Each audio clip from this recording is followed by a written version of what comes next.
Welcome to the Soul Deep Podcast with Jessica Janty.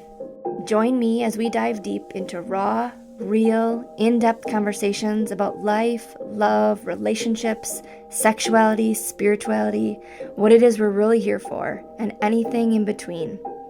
I want this to feel like a safe space for anyone on a spiritual journey, trying to find answers in your truth by having open heart and open-minded conversations. And my hope for you as a listener is that you feel this is a safe space here, a place to hear things from a different perspective that may challenge you and your thinking in the best way possible, allowing you to give grace to how you've been raised or what you've been taught or told to believe. And perhaps you find your truth as I search for mine on this journey we call life. So grab your favorite drink, cozy on up to your couch or wherever you listen from, and join me for these soul deep conversations.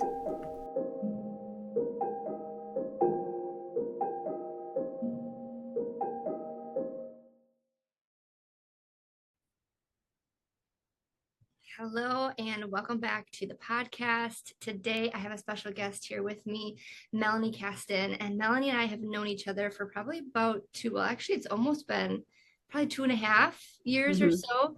We were in a program together with a coach that we had by the name of Natalie Clark, and she was actually on this podcast a little while back.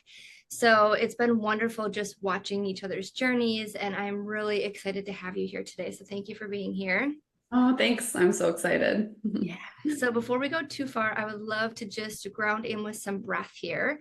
So if you feel comfortable closing your eyes, for you at home that are listening, if you feel comfortable closing your eyes, obviously if you're driving or doing something where you can't, that is just fine. But we are going to start with just some in through the nose and out through the mouth. And just keeping this cycle of breath going, this inhale and exhale. Just allowing your body to drop in here a little bit, letting go of anything from before we came into this space here. Maybe any to-do list that you have to do later. Just allowing yourself to be here in this present moment. A lot of times we go from one thing to the next thing. We live in a very hustle culture. So if we can just take even just a couple minutes to drop in with our breath, to feel what's alive inside of our body. And also when we're breathing like this, we can really check in with our body, maybe learning more about what our body likes or doesn't like, what it needs, listening to the subtle cues that it gives us so often, but we're too busy to listen to. So that's why this power of the pause that I love to call it is so important, so that we can just learn more about our own body and who we are, how we work, what we need, with these slow inhales, long exhales.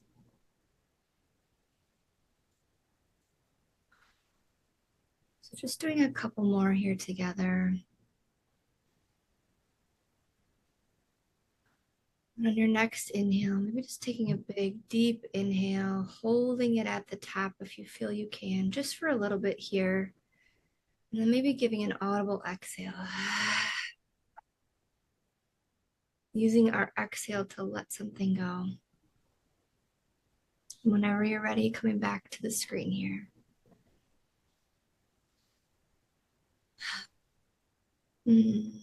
Thank you. I love to start anything that I do off that way, whether it's a coaching container or the podcast here. I just feel like that really helps you just to drop in and ground and get out of your chaotic mind that we are, or the chaotic body that we are in oftentimes too. So Yeah, that was great. Yeah. And I love to just like we're having a conversation over a cup of whatever it is that your favorite thing is to drink. So what are you drinking here this morning? I just have some coffee with a little bit of half and half and some stevia to add a little sweetness. Nice. Sounds good. I have been doing a dandy blend, and I mix it. It's like a tea mixture because I've been away from caffeine for a while now. So it's very similar to coffee in the flavor, just without the caffeine. and then Yeah. a little cacao and then a little cinnamon with it. And it's just so Mm. wonderful. It's like joy in a cup. I just love it. I love it. All right. So, Melanie, if you would love to tell our listeners here just a little bit about yourself and yeah, who you are. And I'm just, yeah, so excited that you're here. So, Yeah, thank you. So I just turned 42 years old ooh, on happy October birthday. 1st. And thank you.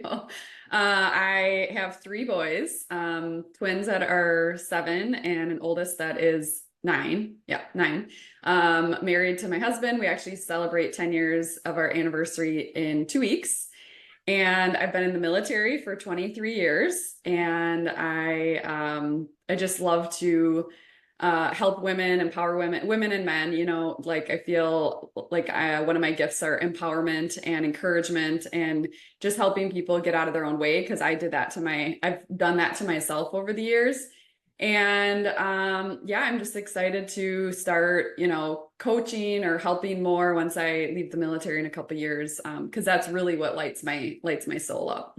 Mm, awesome. Thank you for sharing. Wow, twins. Okay, so twins. I feel like that's a lot of work. And 3 boys. That's a lot. Yes, it Your is. oldest was 2 then when you had the twins? Yeah, he was 2.5 when we Okay. had the Yeah, so twins. you had like 3 under 3. That's Yep. that's a lot. Yeah. Yeah, I wrote a lot about that in my book too, because it was like so stressful. But, I mean, we were blessed with that. So I know there's a lot of people that have not been able to have kids. And so I'm grateful for the opportunity, but it was also extremely stressful and high intense for quite a few years. Yes. Especially because what you said you've been in the military for 23 years, did you say? 23 years. Yep. Both my husband and I were in the military at the same time. So our schedules, and it was just, we were juggling a lot, a lot. I bet. Mm-hmm. So did you start in the military right out of high school then? I did. Yep. So I was 18. I needed to get out of small town, Eagle River, and I just didn't know what I wanted to do. I was like, I don't know if I want to go to school, and the military offered to pay for my school. So I was like, well, this is a good opportunity. My dad was in the Army for 20 years. So it was kind of like ingrained in me that like this is kind of what you do. So yeah, right out of high school, I moved to Madison and joined the military and have been in ever since. Nice. And Mhm. so what branch are you in? I'm in the Air Force, Air National Guard. So I'm active duty Air National Guard. And we have F-35s at the wing. So we have just just a robust team, amazing people, a very hardworking team. 2,100 people right now in the state for service members.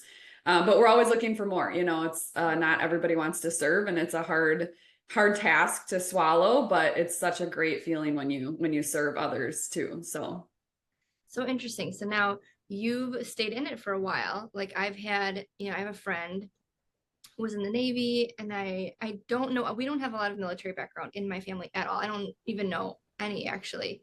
So that wasn't something that was part of my history or part of anything that I ever like looked into or thought about. So Mhm. it is fascinating to hear, especially for people that have been in it long term, because traditionally here, like 4 years, you just have to do it for 4 years and they'll pay for your school. What Yeah. kept you in it? Like what made you continue after the 4 year mark? Because you only have to sign a contract for 4 years, right? 4 or 6 kind of depends like what benefits you want. But now the benefits have gotten way better over the years. I don't know. I just felt like it was always there was just this overarching camaraderie that you had with people. That's where I met my husband. So I met him in 2006. We met each other at the base. And there's just this like you're fighting for the same reason. You're all together. You're supporting each other. You're kind of like brother and sister. You get pissed at somebody, and then the next day you're like, yes, I still have to work with you. But it's just this like great. It's a great just place to feel included. And at the time, I didn't really know what I wanted to do.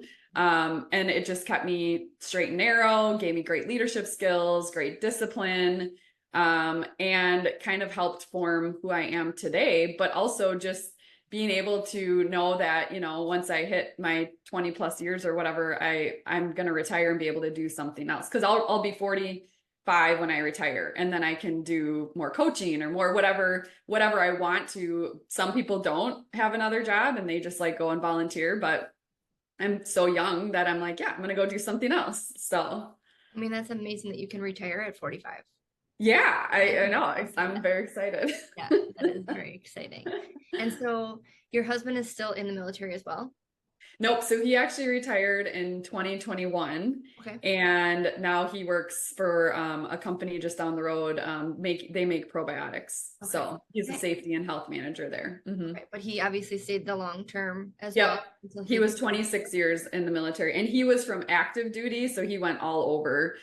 He deployed multiple times to Iraq and Afghanistan and all those places because he was a crew chief. So he worked on the jets and did all the maintenance wherever they went. So yeah. And did you ever get deployed? Because you talked about active duty for yourself too. So I did. Yeah. I went to Germany for 3 months, which I wouldn't call it a deployment because it was Germany, and I got to check out Europe and everything. And then I was in Africa, Djibouti, Africa for 3 months. And that place was very sad. Families living in Connex boxes, very malnutrition, I mean, we gave our boots off of like extra boots that we had, we would give to the locals and go see the orphanages. And I was like completely heartbroken when I saw the orphanages. I was just like, it's like, this stuff is out there, and then you see it and you're just like completely gut punched. It just completely changes your perspective on life. Like, just, we are so blessed everywhere. It's hard to not feel blessed when you can see places over there that are so undernourished. yeah. And mine is not a true comparison, but I went to Jamaica when I was 18. A graduation present from my parents for all, we all went as a family. And that was the first time that I really experienced poverty, driving through Jamaica on this tour bus to go to our resort and just see all of these families in like these little, it was cardboard boxes. Yeah, yep. You're like, wow. And you could tell that they are just the clothes that they were wearing, their living conditions. Like, and I remember being 18 and thinking, well, how can people live like this? Why is this even a thing? We have so much over by us. And I just remember that was such a I don't want to say a pivotal moment because I didn't really do much with it, but at 18, those teenage years where you feel like, for one, you're invincible, and two, like you don't have enough the way it is, and why can't you have this and why can't you have that? And then going and seeing this, I was like, wow, that was really eye-opening. That's the good way to say it. Eye-opening. Yeah, I wanted to sell everything, like my house, my clothes, everything, just like give it all away. Just let me live in a tiny little space. And just, it was really, it was an adjustment. I had to come back and be like, oh my gosh, we have so much stuff. And, it just was really crazy. Yeah. So interesting. So you work then at the Air Force Base. That's what. Yep. Okay. Awesome. Yeah. Cool. So I'm the senior human resources manager, support, officers, commanders, enlisted. We have a great little team, about 5 of us. And so, yeah, it's a good place. Good. That's good. And I know when we were in Natalie's program, there was struggles, whether is this what you want to stay doing? Do you want to do something else? And I really haven't caught up with you much. So it was really interesting just to hear your story and how close you are to retirement. And I mean, that's amazing. So I know, I'm excited. So one thing I love to ask everybody that comes on is, what do you feel is your soul's purpose? And I know this can change from time to time and where you're at now. So is there anything that you'd love to share about what you think your soul's purpose is here? Yeah. So over the years, Natalie's coaching program, I mean, I was raised in a fear-based home, I guess. My dad was military. Everything was around fear. I was in a motorcycle accident, which brought up fear. And so everything was just fear. Everything was fear. And then the military, it's a great organization, but it's surrounded by fear, like fear, war, all the things. And so I didn't really even know who I was until I started Natalie's coaching program, because the veils started to come off. And I was like, I love coaching. I was a Beachbody coach for 17 years. And I'm like, I love coaching. I love helping women. I love just empowering, encouraging. But it was hard because it was like, well, when do I have time to do that? I have 3 young kids. I have a full-time job, be a wife, be a friend, be a daughter, all the things. But then probably a couple years ago, when I started to see my true colors of, purple and yellow, or violet and yellow, as Natalie calls it, I was like, oh, I get like stirred up inside when I'm helping women or men or just coaching. So really, I feel like my sole purpose is to coach other people. Especially, I would love to just reach out to younger women that don't have to deal with the damage that I've dealt with the last 20 years, like body dysmorphia. I had eating disorder problems, really surrounded by fear. Everything I looked was like, is that going to hurt me? Or, you just have this super stress. My body was under like so much stress because I was fearing everything. I mean, my husband couldn't even leave for a hunting weekend without me almost vomiting because I was like, oh my gosh, I'm not going to see you. What's going to happen? So it was not a good, I was not in a good headspace. And so through the coaching program, like I was able to release that and breath work and all the things. And so just being able to help women and men to see their limiting beliefs and things that they can overcome and how powerful we all are is what I want to help other people bring out in themselves. So you're great at breath work. That's something that you stepped into with after Natalie. And so it's just finding that niche of like, what's the niche that I want to serve? And really, I want to serve everyone. I just don't know how to reach every single person, but that's also why I wrote a book, or I'm writing a book. I'm almost done. And just, yeah, like love and light to all people, because we're not meant to suffer, we're meant to live in joy. So, yeah. So I have a few questions off of that. So we'll talk about your book for sure in a little bit. But do you think the fear was, well, I guess you said it started too with, your dad because he was in the military and so that was fear-based. Do you think you being in the military also compounded that fear and just kept that fear inside of you? Yeah. Yeah, because it's the conditioning. It's the, don't do something wrong, or here's an order, you have to obey it. So there's just this like, what if I do it wrong? Or at basic training, I was the guidon, so like leading the pack, and I would laugh about it, but I couldn't walk a straight line. And so I was always swerving, and they're like, come on, McDonald, because that was my maiden name. Keep the platoon straight. I was like, I'm walking as straight as I can, and I'm swaying, and so it's just, you like always are on edge. You're like, oh my gosh, I'm like, I can't even walk straight without being stressed out. And so it just was the constant pounding of conditioning. You're not doing it right. You're not good enough. You're not worthy. So then all those limiting beliefs I started picking up as well is I'm not good enough. I'm not worthy. I'm not lovable. I'm not whatever came up. It just consistently was pounded into my mind. So yeah, it was just a circle of a vicious cycle. It was an extremely vicious cycle. Yeah. And I don't think I knew that you were in Beachbody as well, which is so interesting because I keep learning all these people or meeting all these people that were in it. And now I know there's like this huge uproar with it. I just actually found out about that the other day. I wasn't following. But you're not in it anymore or anything. No, that was just for like a short period of time. Yeah. It was about 17 years, and I had yeah, it was a long time. It kept me fit and in shape, and it helped me running fitness groups, and that's what I really loved. That's when I found out, oh, I really like helping people and helping people break through some of their past issues. And the past is the past and we have to leave it there, but you also can grow and learn from it. And so any traumas, a lot of us have childhood traumas that is not necessarily like the severe trauma of, some form of abuse, but any trauma really affects our thoughts, our feelings, our body. And so just being able to support women and men, I always say women, but I love to work with men too, that's kind of how it kept me accountable too. So I was an accountability partner to all these women. And then just as life got busy, I was like, ooh, I can't do all of this and maintain my sanity while serving everybody else. So can't pour from an empty cup. I've learned that the hard way. Oh, that's so true, especially when you do become a mother as well, and to twins, and having another young one at home. It's like you try to be everything for everyone, and that just completely burns you out. Yes. 100%. Instantly burnout. And then it's like, how do you replenish? And it takes a long time. What made you decide to leave that? If you were feeling super inspired by it, what made you choose to leave?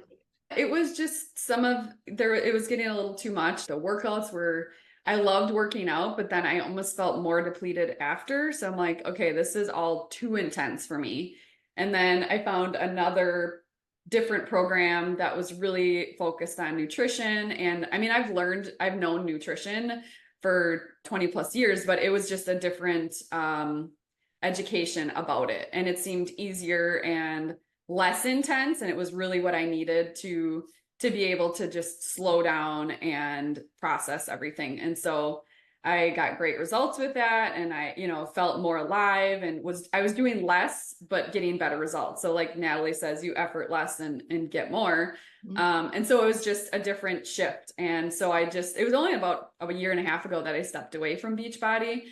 Just because I was like, are these supplements really helping me? So I was kind of like, I wasn't feeling as balanced as I was before. So I'm like, okay, I'm going to take a pause and, see what happens next. And so as they branch out again, maybe I'll, get back involved as my kids are getting older, and it's a little bit easier. And it's just the holistic thing of coaching, like, nutrition, working out, but you don't have to kill yourself in the gym for 2 hours. You can do walking or squats or whatever it is. So yeah, maybe I'll check it out again too. All right. So you mentioned that you are writing a book. So tell us about this book. What inspired you to write it? What's the premise behind it? I'd love to know all the things. Yeah, I'm trying not to get completely emotional because I knew I would. And that's okay, because as I love to teach everybody in breath work and things, the emotions that are coming up is a lot of times just an energy that needs to come up and out. And so it is so healing when we can allow our tears to be here.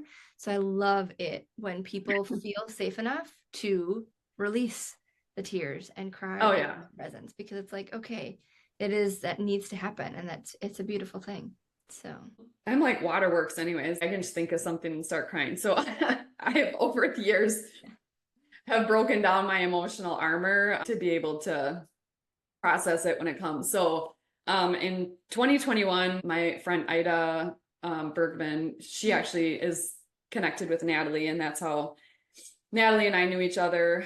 She passed away in 2021, and there's just so many things you wish you would have talked about with people. And then she really was helping with when the twins were young, and she just was a really great rock and resource for me.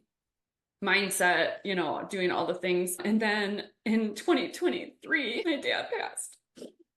He passed from liver cancer, and he had it about 3 years, and we knew we didn't know when the end was coming, but we knew it, and some health issues started arising, and his body couldn't take, he wasn't doing like chemo, or he was doing targeted radiation for the liver. And then I got promoted in March of 2023, and they came down for my promotion ceremony. And that that weekend, he said, I'm stopping all treatment. Like, his liver just wasn't working to the point where he was itching so bad that he would scratch off layers of skin and just be bleeding. And the boys noticed, they're like, man, Grandpa's bleeding again. I'm like, yeah, yep, Grandpa's bleeding again. And so that was like March, I think 15th or something. And the doctor said, 3 to 6 months, we're not necessarily sure. And then 3 weeks later, he came down. My husband was gone I think he was hunting or fishing or something. He was gone for something. My dad came down, and we had the most amazing weekend. It was like he had all this energy. He was playing with the kids. He was running. We went to our favorite little restaurant called Bar Next Door, and we sat there and cheers an old fashioned. And it was just amazing. It was like, this was not now knowing it was our last weekend with him. And then he got home and his body started giving up. And so 3 weeks later, he passed that next week. And when I got up there, he wasn't quite there. He already started transitioning. And it was just like, I wish I could have talked to him more and had these conversations, because you never know when someone's going to pass away. Like, you're not like, oh, and I had this great weekend with you. Why didn't I have deeper conversations with you? Trying to hold it together. So then after he passed, I was like, I need to write a book. I need to write a book. so that whenever that time is for me, that my boys know who I am, why I parent the way I parent, what I went through in my life, just not to show them like this is all the things I've overcome, but like just to have this memoir piece of me that they will always have because that's something that I don't have from my dad. And I really wish I would have really taken that in more intentional time, not knowing it was only going to be 3 weeks and he would be gone. Um, so it was just a lot. And so I just was like, nope, I'm gonna write a book. I started, I told the coaching group, I was like, this is what I'm doing. I'm writing a book. And then one of the girls was like, oh, you should reach out to this guy. And so we set up, his name's Greg Gonzalez with Speakeasy Method. And I was like, okay, this sounds simple. I mean, I don't know. I've never written a book. I don't know what I'm doing here.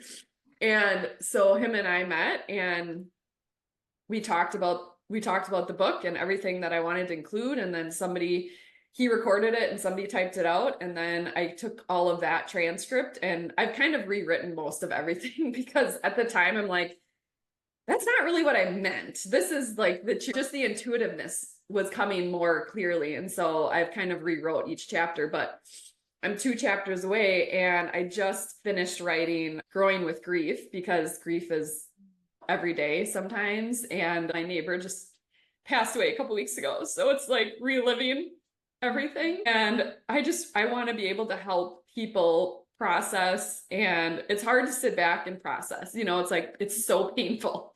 It's so painful. And when you get cracked open, just everything comes out. And if you don't crack yourself open, you internalize it and you bury it. And then anger outbursts come out and frustration comes out and you have to get put on meds. Not saying meds are a bad thing, but you're not able to process in a healthy manner. And then you feel like you're out of control. And so I felt that for quite some time. And I was like, I have 3 young boys. I need to figure this out. I was in a vicious cycle, a very negative chatter in my head. My husband's trying to support me as much as possible. And I'm sitting here like, no, I'm not worthy. I'm rejected. I'm this, I'm that. It's like, holy, like, get a grip, Mel, So it was time to process everything. And that's kind of what I've been going through for the last couple of years. So, Wow. Yeah. Thank you for sharing your story. Yeah. Yeah. I feel like there's obviously this theme, and I wrote down how you put growing with grief. I think that's beautiful. It's a beautiful title and topic. And it just makes I never actually said the name of the book, did I? No, you didn't. No. Oh, sorry. The book is called From Fear to Freedom, A Guide to Blissful Chaos. Ooh, I love that. From Fear to Freedom. What was that last part?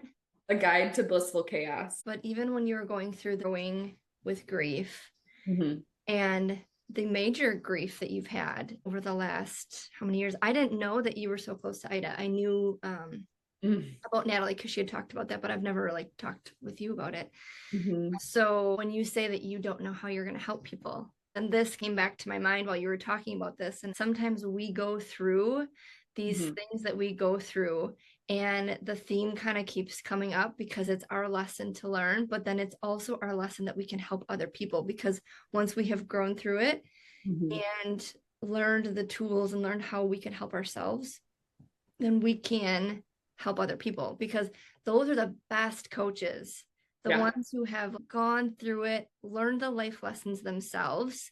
Because at least for me, I'd rather have a coach who has been through something that I'm going through and has made it out the other side than someone who's like, well, I'm going to show you what to do. I've never gone through it, but this is what I think I have to do. I'd rather have someone who's lived it and who's done it. Right. So, so lean into that because that's super powerful. Yeah. And I could feel it from you. I could just feel your grief. And then also you're like, I want to help people be able to grow through this as well. So yeah, it's a beautiful thing. Yeah, thank you. Yeah. And so you said you're going to be done in about hoping by the end of the month, did you say, I think 2 weeks? Yeah, October 20th. That's my personal, I'm like October 20th. because there's a book launch on November 11th, which is Veterans Day. So I'm a veteran and I'm launching the book the same day. So yeah, I'm super excited for that. Yeah. So another thing that I love to talk about here on the podcast is how life maybe looked different for you growing up. Things that you've been, ingrained in yourself. You're taught and told to believe this. This is how life is and no other way. And I know you've kind of briefly talked about that a little bit with growing up in a, very fear-based home. Mm-hmm. So if you could expand on maybe like how life looks different for you now than how you thought it had to look when you grew up. Yeah, it's very interesting because I've reflected a lot when my parents got divorced when I was in fourth grade, and we were raised in a religion Christianity based family, and we were, I guess, the first family to have gone through a divorce, and so the church was like, no, like that's against the Bible, and kind of like shunned us, like pushed us out, which was so odd because my dad was a youth pastor and my mom sang, and it was not. So to me, I was like, oh, this is the church. This is like, you don't come around people and support them. You just push them away. So I didn't really understand. I was in fourth grade. I was like, okay, well, guess that's just not happening. And then, I have gone through a lot over my years since that, like I picked up drinking when I was 14 to bury all the pain. And this, I go more in detail in the book about this, but I then realized, well, I don't remember when I actually went back to like, I need a foundation in something. And the whole church thing was a little hard for me because I was like, who do you trust? How do you know? And then when I moved to Madison, I was all alone. I like lived with my cousin for a little bit, but I just was in the military and then wherever. And so I met a girl in the military and she's like, hey, come to church with me. I was like, okay. So I started going to church, and then that's kind of where I started to start processing a lot. And, oh, God loves us and this and that. And I don't remember everything, but I started to feel this almost like angst of like, oh, now it's condemnation and now it's this and I'm a sinner and I'm a this. It just like kind of took me in this not very good headspace. And so more things happened. And then joining Natalie's coaching program, I was like, wait, what? Like, I don't even understand anything right now. We are conditioned in so many different ways as we're raised. And I picked up my parents' programming, we pick up our parents' programming, the things that people tell us, anything we see, we're like, oh, this is the way it has to be. And so then we get conformed to what our parents think we should be. And that could be good and it can't be, because sometimes we are just our own human beings. Like, we are on this earth for a purpose and we have a calling. And if we can't live that, we eventually have to break out of it. And I think that's where a lot of rebellion comes. And I try very hard not to control my kids because we tried that and it didn't work. And it just like a constant blow up every single day because we're all very similar. Like, this is what we want to do and this is how we're going to do it. And I've had to just let go a lot. I've had to just surrender and let go. I read this book called Letting Go from David Hawk. I think it's David Hawkins. And it really showed me how our thoughts, our emotions, our energy comes into, that's how we see things. That's how we view it. That's our limiting beliefs. And I had to look at religion. I wouldn't say religion. The relationship that I have with God is different now than it was when I was growing up. I didn't understand it. I knew that if I believed in God, I was going to heaven. But then all these just things that kept happening, I just questioned a lot. I was like, what is this? I don't understand. Why do I feel bad going to church? Like, are people judging me? Am I judging other people? So you just get in this, again, vicious cycle. And I had to step back and be like, okay, I was always told 666 was a sign of the devil. And when when Natalie first talked about it in one of the coaching calls, I was like, what? Like, what do you mean? What do you mean these are signs from the universe? And how is the universe not God? And where does this all come from? And it just we all eventually at some point, and I think it's happening a lot more these days, are having an awakening because the church is a beautiful thing when you are surrounded by love and compassion. When it gets changed into you have to pay this much money to be a member, or you have to, you have to do so much. No, you just have to show up. You have to show up. You have to love yourself. You have to love others. That is the, I believe that's how God created us to be. And that's how the church should be. And I'm very grateful that our church, Heartland Church, is like that. When I was pregnant, they surrounded us in love and compassion and anything I needed. My neighbor just passed away and they've shown up for him and his boys, just being there. And I think that's really what we are here to experience as a church per se. But I have come to realize that the more I ask for intuition from God or the universe or however you see it, the more I'm actually breaking out of the old self and stepping into my new self, which I didn't even know really existed. I just thought I was a military conformed person and that's how I was raised and that's how I would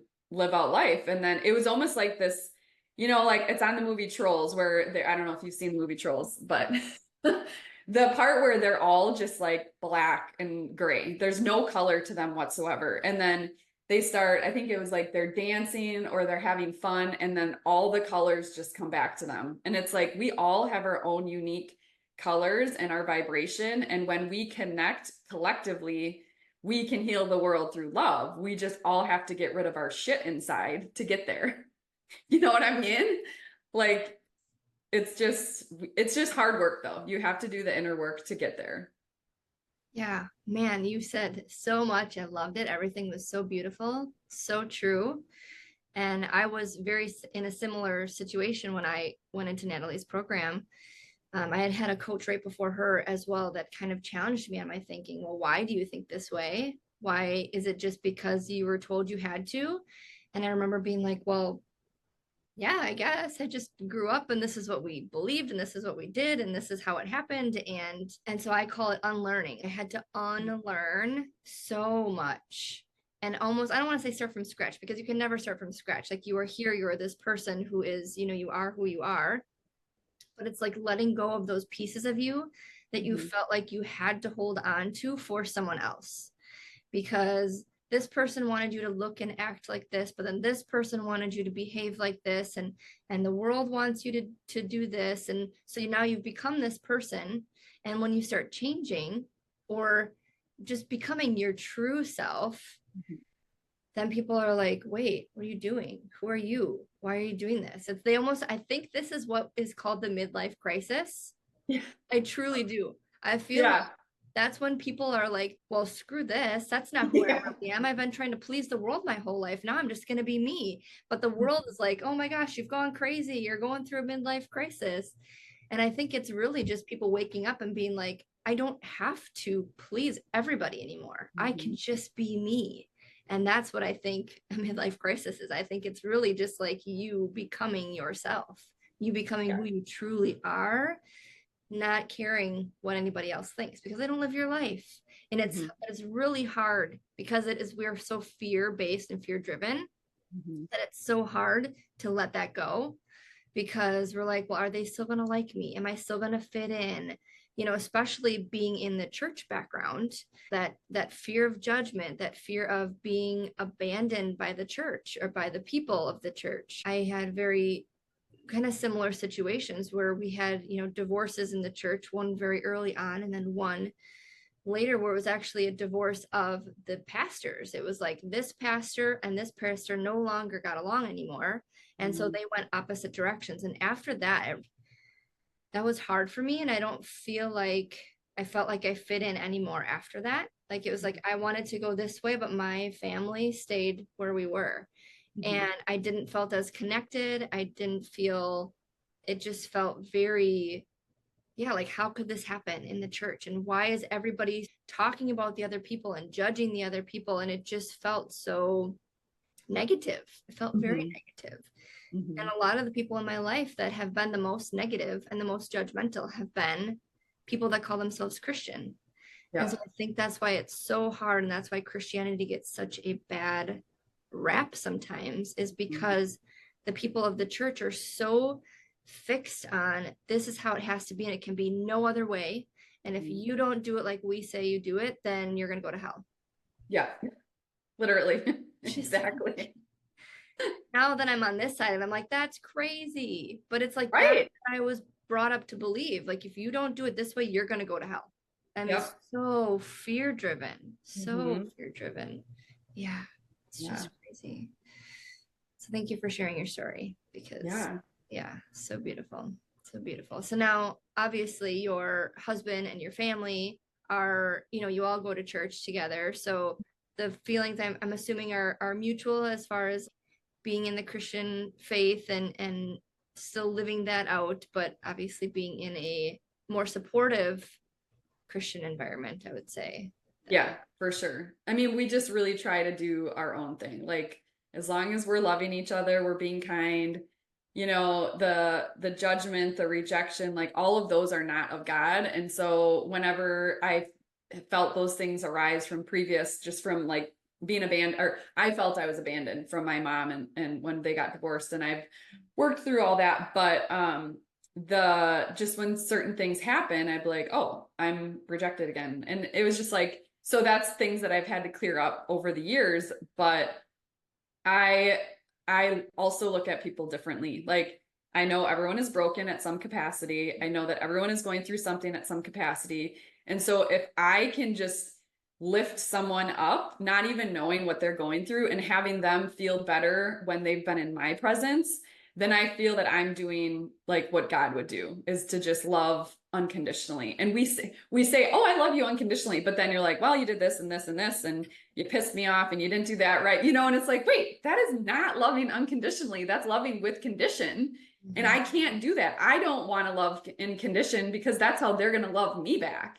Yeah. And so every day I'm like, I send love and light to everyone. I mean, this is just things that I journal every day. And so as I speak to my kids about it, so that they like, we pray before they get on the bus and be love and light to others, because you don't know what other people are going through. You may think you know what people are going through, but we are very, very good at protecting ourselves and putting on, I call it emotional armor, where you're like, oh, great, I'm like so awesome. And it like, deep down they're like destroyed inside, just holding tears back. So I just can see people in a different light, where I'm like, yeah, I've been there, and so I'm here for you. If I can love you or give you, whatever the space you need, that's how I try to show up, because it's not perfect every day, because perfection is not even possible. Right. But just being present, like being present with anyone is such a gift, because we are so distracted by everything these days. Yes. I love how you just talked about too that emotional armor, because that was one of the reasons why I really wanted to have this podcast to create soul deep conversations where you walk by someone, you ask them how they're doing. I'm not just asking you because I want to just have a nicety to say hi. Yeah. No, Yeah. I truly want to know how you're doing. But most of the time, and I even had this where I wasn't feeling the greatest and someone asked me how I was doing and I was going to go into, "Oh, I'm not feeling that great." And then but they didn't even wait for my response. It was like they just kept on walking and I was like, "Okay, they literally just said that because they felt like they had to. They Right. didn't even really care." Yeah. And so I think that was a huge thing where I was like, we're all just walking around. And does anybody really care? Or are we so much stuck in our own self, in our own minds and our own lives, that we're not even looking at anybody else around us? This is something that I've been trying to teach my daughter too, because she would get so worried about like, what you're wearing. And I mean, I grew up like this too. My mom was very much, you had to look a certain way before you left the house. And so that's kind of how I grew up and then how I taught my kids. And so it's an unlearning process as well, trying to say everybody is in their own world. Nobody is looking at the fact that one earring, your earrings are bigger or smaller, or like, just like the silly things sometimes that we get fixated on. Yes. And it's like everybody is so much in their own heads, in their own minds, in their own bodies. They're not even really looking at you. Mm-hmm. We are so focused on ourselves and what we look like and how we're acting that we don't truly then pay attention to other people. And so I think that was a really good a good point, because it's like, yeah, really truly connecting. When you say hi to somebody, or when you ask how they're doing, like really truly mean it and be genuine, and be okay if they give you a response that is something other than I'm okay. Like if they want to go into it, like giving them that time and space, like that is, yeah. Mm-hmm. That's what we're here Yeah, for. we had this resiliency training I think it was last month for the military, and they're very good on resiliency, talking about, suicide awareness, all that. But really, it's are you in the space where you can support someone? Like, yeah, how are you? And then most people aren't prepared for well, my dad just passed away, or my husband lost a job, or because you have to be able to take on that, support them. You need to be able to support them and carry that burden, per se, just enough to help them talk through it and not be like, oh, well, that sucks, and move on. Like you can't be like, how are you? And you're like, well, actually, and they're already long gone. Right. Be intentional and be ready. Like, be ready if something that you're not expecting comes, so that you're not like, oh my gosh, I don't know what to do, and blah blah. You just made it worse. I'm so sorry to hear that. How can I help you? How can I support you? Yeah. We are not, I don't think a lot of us are equipped in being able to respond that way, because we are stuck in our own heads, and we are focused on, I heard the saying, we sweat more about what people are thinking about. We think people are thinking about us more than than people actually are. They're focused on themselves, they're self-consumed. And what you try to people please, you don't even know what you're trying to please, because they're not even asking you to please them. It's just it's kind of an effed up situation. Like, we just need to unpack our own stuff, heal our own stuff, and then we can support somebody else. So, because then it almost puts more armor on you. You're like, oh man, that's rough. And then you focus on that, and what you focus on grows. I don't know. Have you heard of Abraham Hicks? I'm sure you have. Mhm. Yeah. Lisa love. Yeah. Yeah. I mean, that is just like my 100% go-to. Anytime I'm feeling just a little not on the joy, love, empowerment, I'm like, okay, so something inside of me needs to clear, either, breath work or energies, whatever. Or I just listen to Abraham Hicks. I listen to her and just get back into that vibration of love and joy, because then I'm able to serve at a different level than in this, like, not holding the space for somebody else. Yeah. I love that. Yeah. And it's almost more like an ego thing for us. And when I heard it that way, I was like, ooh, yeah, we're so consumed with who we are and what we look like and how we're showing up. And it's like, now you're just putting it all on yourself. You're just blowing yourself up to be like, everybody's looking at me. Yep. Really, Yeah. you're not. But it's an ego check. Okay, this is not all about me.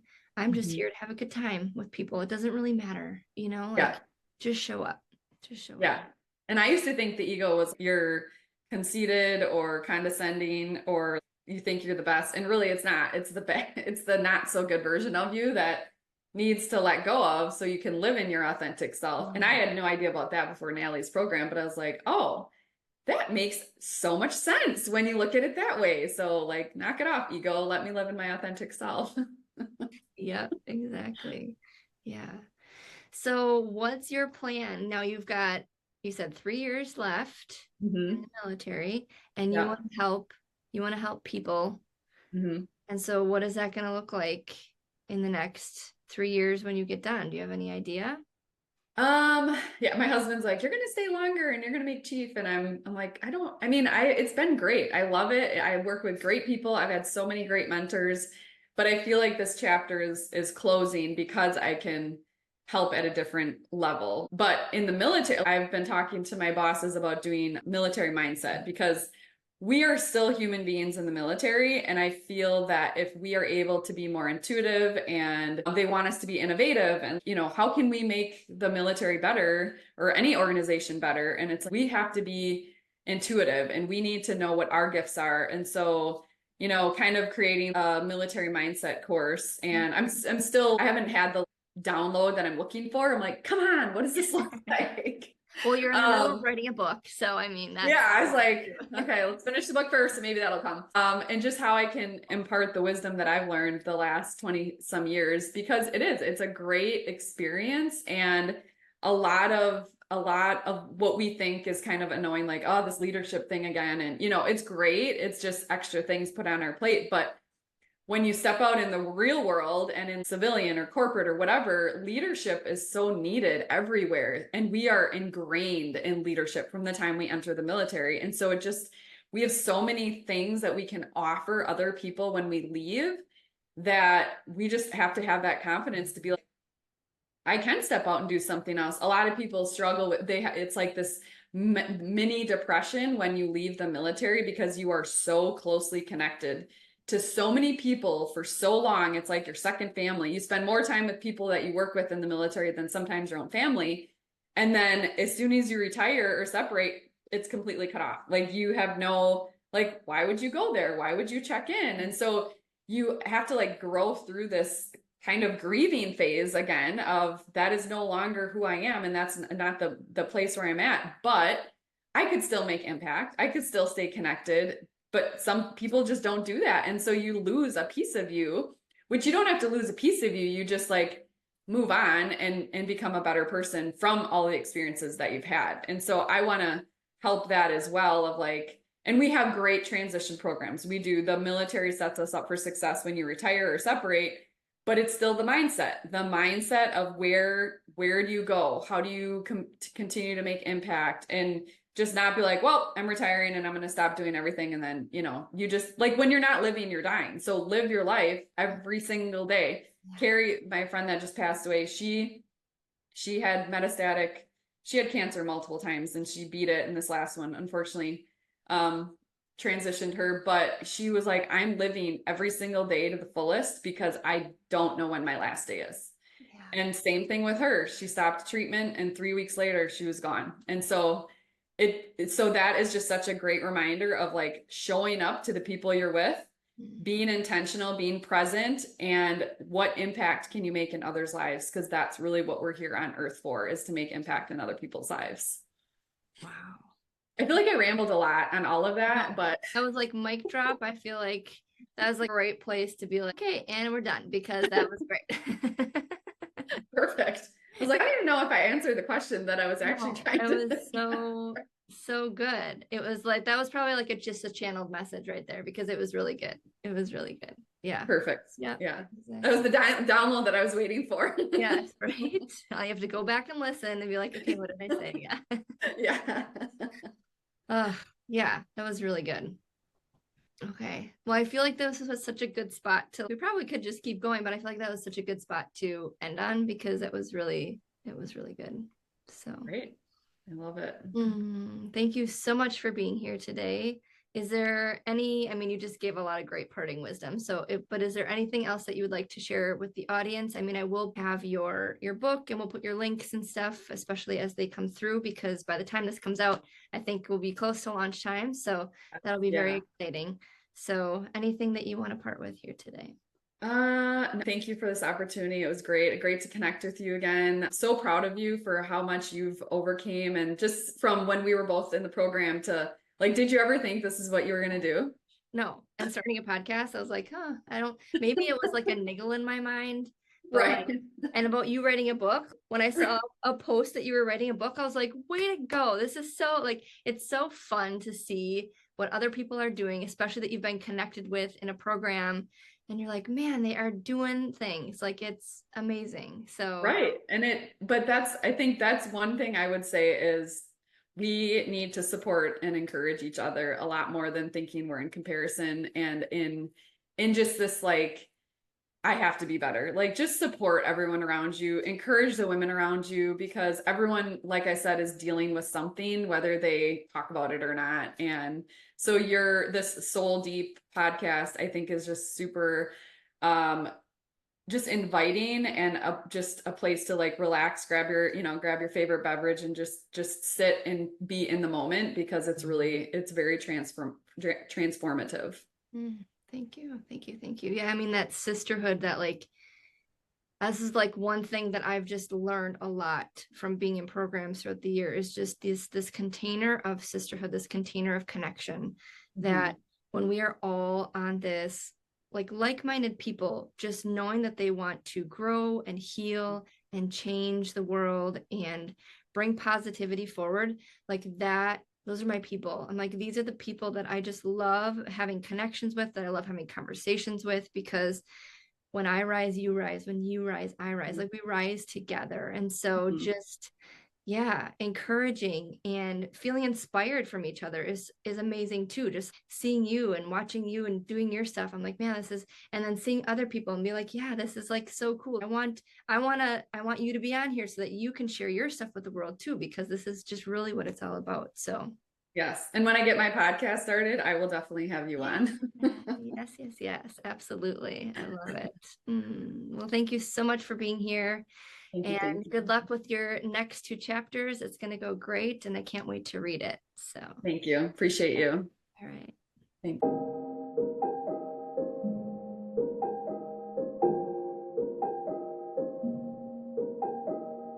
Oh, thank you for listening to this episode. I hope you loved listening as much as I loved recording. Each and every conversation that I have here on this podcast just lights my soul on fire. I love having conversations where we explore and challenge our ways of thinking. So if you've resonated with anything here and you're looking for more, please connect with me on Facebook in my Soul Deep community group, which is free. I'm also offering all my listeners a free month in my Soul Deep Connection membership. I have poured my heart and soul into this membership, bringing you resources to help you grow into the best and truest version of yourself. I've used my knowledge and experience as a nurse, combined with my knowledge and experience as a coach, breathwork facilitator, and somatic embodiment guide.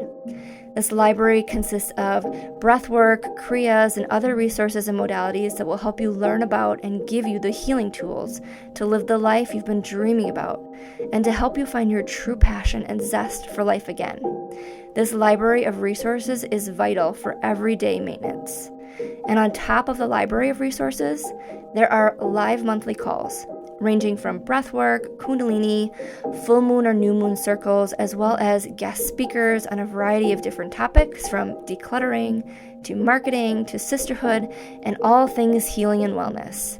So make sure you join today to get you back on track to living that thriving life that you are longing for. Remember, the first month is free, and my hope is that you find so much value that staying is an absolute no-brainer. It really is everything that I was looking for as I started my journey, and so much more. I truly hope to see you inside my community. And if you haven't yet, please follow me here and on social. Like and subscribe, and make sure to share your favorite episode with your friends and community. And when you do, make sure to tag me in that post. If you tag me, you'll be entered into a drawing for that month where you can win a free one-to-one session, breathwork or coaching session with me.